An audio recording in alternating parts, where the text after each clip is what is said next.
Rolling. We're in the middle of a turn from downwind to base. And what we're going to do is show you how to set up the airplane properly for a short field approach. Now currently I've got 20 degrees of flaps down. And remember, a given power setting, given flap setting produces a given airspeed. We know 15 inches of manifold pressure and 20 degrees of flaps gives us about 60 knots. So consequently that's what we had, and then we just throttled back a few inches to start our descent. Now what we're going to do is we're going to line up on this runway here in just a minute.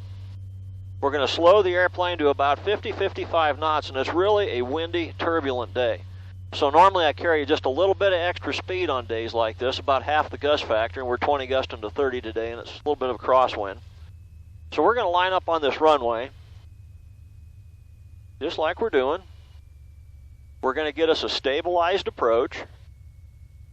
We're going to get the airplane slowed up. We've got 55, which is just a bit fast for us, 20 degrees of flaps. And we're going to come in with a little bit of power. We want to be very, very slightly on the backside of the power curve, but not much. Not far enough where we can't correct easily for downdrafts, things like that.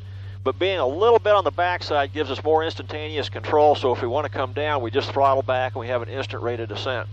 So at this point now on short final, I'm doing 50 to 55 knots with the power set up at about 12 inches, 20 degrees of flaps, and if you pan down, we're doing this hands off, even in the gusty wind conditions we've got. So you can set the airplane up very nicely.